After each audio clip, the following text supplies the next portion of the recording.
Hello, this is Stephen Nojiri and this is another Tada Genji tradition video.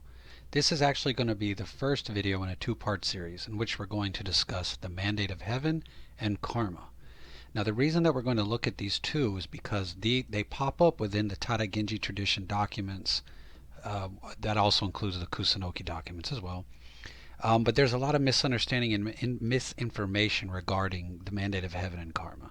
So in this first part, we will address the mandate of heaven and we'll briefly touch upon karma. And then in a second video, we'll dive more into karma. Both of these videos will be brief, so they will not by any means exhaust the topic. Without a proper basic understanding of the mandate of heaven and karma, the text can become very confusing to readers, leading to significant errors in interpretation and errors in understanding. So as you can see on your screen, we're going to now discuss the mandate of heaven.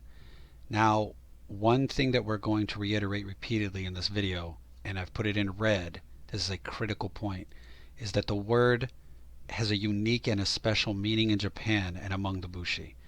Do not confuse it with the Chinese version.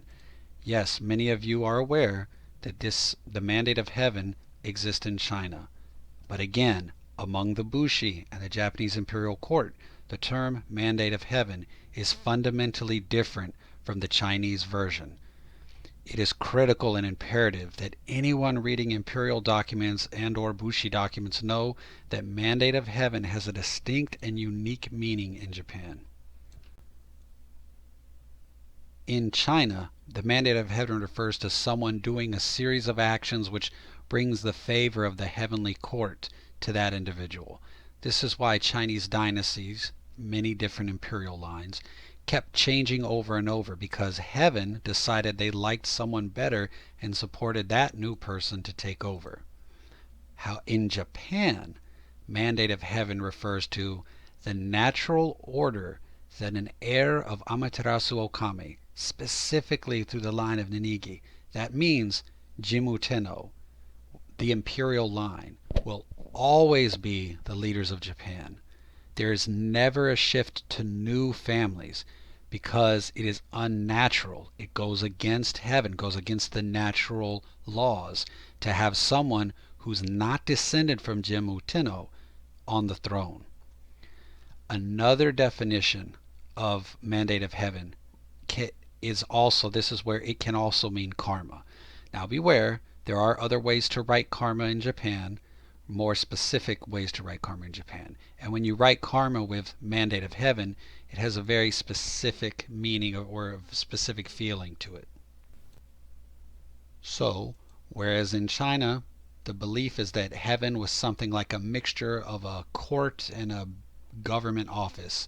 Heaven is a very bureaucratic entity, and its favor could be won or lost pretty much the same way that a human being can manipulate their human government.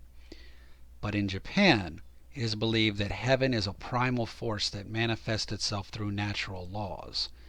The Shinto gods are a manifestation of primal forces, and as such, the natural law states that once Amaterasu Okami took control of Japan, that is, when the Izumo god stood aside and her offspring were allowed to take over the country to bring light and order to the country. So when she took control of Japan, her chosen heir, which would be the Ninigi line or the aka the Jimmu line, they would always, by the laws of nature, be the rulers of the country. The emperors don't rule by law or decree. They rule by natural divine order.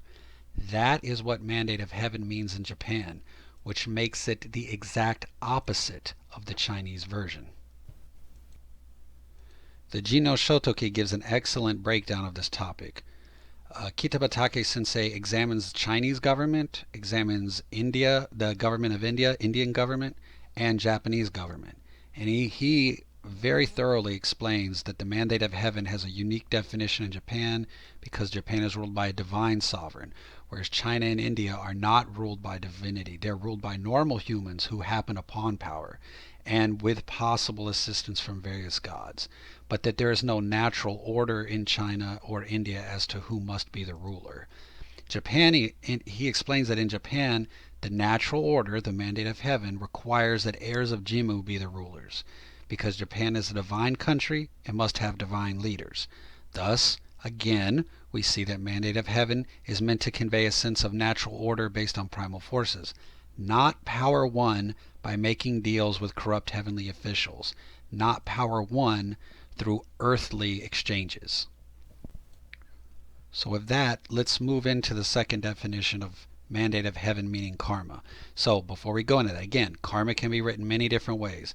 I've put some on the screen, but one of them is marked the most standard basic use kanji for karma. That's the typical, when karma is usually written, that's the most typical version.